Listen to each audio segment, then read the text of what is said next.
Welcome to another Jabba's Palace roll call. Today's character, Ishi Tib.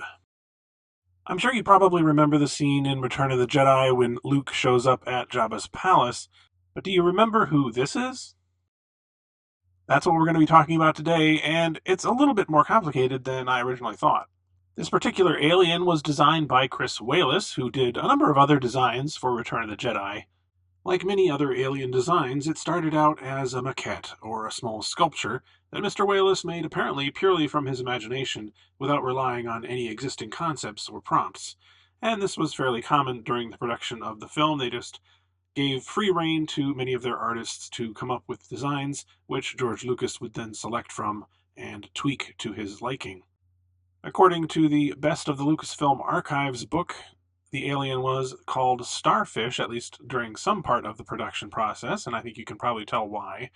But he was also called a bird lizard, as you can see from his mention in this novelization of Return of the Jedi by James Caan. As you can see from the way they're using the name here, Ishi Tib the bird lizard, Ishi Tib was intended to be the name of an individual, but later on this changed to be referring to the entire species of alien, and that's kind of how we understand it today. It's definitely a memorable and unique design with eyes kind of on stalks, a beak-like mouth, and also some sort of bulbous thing sticking out from the back of his head that kind of reminds me of the back of Jabba's head now that I'm looking at it. Ishi Tib seems to have a special place in Chris Walas's heart. In fact, let's listen to what he has to say about designing the creature from this interview with Regal Robot's Tom Spina. I gotta tell you, Ishi Tib, which I don't even remember what I called him when I made him, but that was my favorite design. I mean, that's a real Chris Walas design. That's one where it's not based on anything. It was more about playing with the forms and seeing what the clay told me to do, and I really, really liked it. I kind of wish I hadn't done it for Jedi and done it just for myself, but it's definitely my favorite design that I did for the show. I think Mr. Walas was not the only person who really liked this design, though, because they actually ended up using it for several different characters in Return of the Jedi, all as background aliens, and I'm going to try and show them all to you today. This character, who we've already introduced, is actually known as Shasa Teal, who's a female Ishi Tib, and was one of the accountants, apparently, in Jabba's palace. Ishi Tib famously being very skilled as accountants, I guess. You can see her jumping up and down here in the crowd as Luke is in the Rancor pit, and also being quite enthusiastic here next to Jabba's throne after Luke kills the Rancor. Interestingly, in this very next shot, the next cut, she's just sort of standing there, so I don't know, a little bit of problem with continuity there, I think. We get a quick glimpse of her here between Luke and Han as they're led away from Jabba. And you can also see her in the very next scene when a bunch of aliens are filing out of the throne room, ready to go onto the sail barge. And I believe her last appearance is here on the barge, kind of cheering in this crowd. I will also mention that Wikipedia apparently thinks she's here asleep on the dais in this sequence when Leia is entering the throne room to rescue Han. I think they're probably talking about this figure here in the foreground. You can see two legs, but it's a little difficult to tell who that's actually supposed to be. There's not a huge amount of backstory available for the character, but she apparently fell into a life of crime after being blackmailed and eventually started working for Jabba as an accountant. Wikipedia implies that she actually survived the explosion of the sail barge, although I don't really know anything else about her after that point. I have it on fairly good authority that she was actually played by Andy Cunningham, who was later known for Bodger and Badger, a British TV show. He also played Ethon Mon in the palace. One thing I didn't know before making this video was that they actually made a second Ishi Tib character for Jabba's palace, but it was in the special edition of Return of the Jedi. They made this character here called Hark Sef, who basically looks identical to the other one except is in a different outfit, and he was kind of standing around where Jabba's dancers were. He applauded after the Max Rebo band played their Jedi Rocks number, and you can also see him very quickly here in front of the dancers, just the back of his head. I already mentioned that Shasa Teal was on the sail barge, but in addition to that, there is some interesting kind of architectural detail on the sail barge itself if you look closely. In this scene, there are two sort of trophies or gargoyles on either side of the screen here. If we look closely at the one on the left, it sure looks like an Ishi Tib head to me, and the one on the right as well also looks like an Ishi Tib head to me, and we in fact get a better look at it from this angle with C-3PO in the foreground. So, I don't know, let me know what you think about that. It isn't entirely clear to me whether these are supposed to be just statues or actual decapitated heads. I suppose either one is possible for Jabba. But wait, there's more. Did you know that Ishi Tib were also in the meeting when the rebels were planning the attack on the Death Star 2 here? You can see them right here on the left-hand side. There's about four of them, it looks like. I don't think any of these actually have names or full backstories, but it's interesting that they're here. To be honest with you, I didn't realize there were any Ishi Tib aside from in Jabba's palace, so I'm learning things in this video as well. That's about it for the Ishi Tib characters that appeared in Return of the Jedi, but actually there were quite a few that have appeared in subsequent shows and things like that. One other appearance was in Attack of the Clones. This character was called Goom Sam, apparently, and he was visible in a brief scene in the Galactic Senate next to Palpatine. Here you can see him in the back. And there was also an animated version of the character in the Clone Wars TV show. Speaking of the Clone Wars, there was also an Ishi Tib in Hondo Ohnaka's Band of Pirates. In episode 5 of Book of Boba Fett, The Return of the Mandalorian, that was the one that was basically an episode of The Mandalorian, there was an Ishi Tib guildmaster that hired the Mandalorian to find someone, and they actually had some spoken lines, which was interesting. And in episode 5 of the Ahsoka TV show, there was also an unnamed New Republic officer who was an Ishi Tib, serving on Captain Gerard's cruiser. So as you can tell, the Ishi Tib design actually had a fairly large effect on Star Wars as a whole, in the sense that a lot of background aliens have been made for this particular design, but it's not really the most well-known alien, I would say, and part of that is just down to not having a vintage Kenner figure made for it. And in fact, the amount of merchandise that's been made for this design is extremely limited. I'm going to show all of it to you today, at least all of it that I was able to track down. Usually vintage coloring books and activity books like this are a goldmine for finding images of very obscure aliens from Star Wars, but I looked through here and couldn't find any. And about all I could find was things like this puzzle where there's an Ishi Tib character barely visible in the background there behind Luke's head. I'd be interested to know if anyone else can find anything earlier, but the earliest piece of merchandise for Ishi Tib that I could find was this Micro Machines Action Fleet figure that was included in the Desert Palace set, and this is actually the Jabba's Palace version of the Ishi Tib, which is kind of nice. It's a pretty nice figure as these things go. For its size, it's quite well sculpted and painted.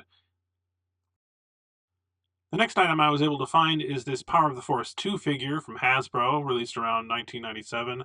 And the interesting thing about this figure is, for the longest time, I thought this was supposed to be the Ishi Tib from Jabba's Palace. In other words, Shasatiel. But obviously it's not. The outfit is different. It comes with a freeze frame action slide showing the sort of conference room there where they're talking with the other members of the Rebel Alliance, and on the back you can also see that there's a large card you're supposed to cut out and collect that also shows them there. So yeah, totally not the one from Jabba's Palace, although I don't have any problem with substituting this for the one from Jabba's Palace, because they never made any other figures of Ishi Tib. That said, there are people who have made customs using the original figure and repainting parts of it, and you can even get a 3D printed one from Funky McClunky on Etsy, so there are some options. This Jabba's Palace expansion for Decipher's collectible card game, released in 1998, had several Ishi Tib cards, actually. One was called simply Ishi Tib and featured one of them on the sail barge, although I don't think this character actually existed in the film, though. My understanding is that they would Photoshop new versions of various aliens to kind of pad out their roster of cards. They also had a Shasatiel card, and this is where we get the name for the character.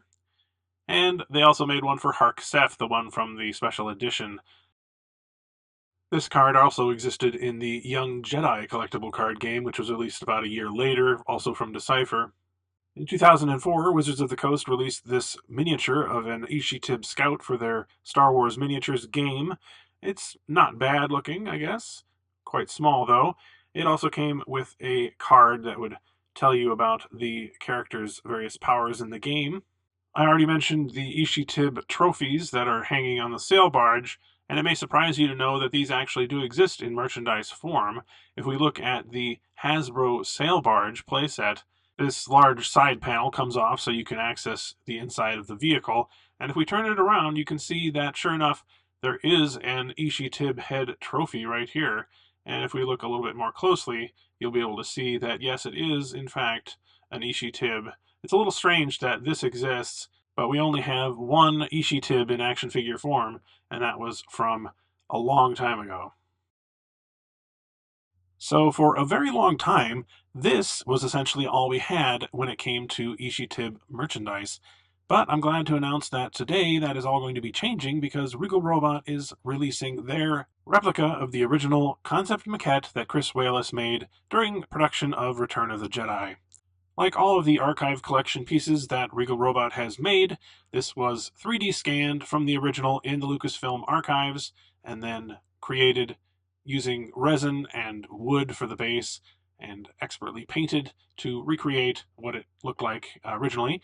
And I think they did a really good job with this. I like the variations in skin tone that they have here and lots of nice detail. Of course, the original concept maquette was a sort of a pinkish color, not the green or blue that many of the later Ishi Tib aliens were in, but still very cool. And if we look at the eyes in particular, I always think they do a great job with the eyes, really helps bring them to life.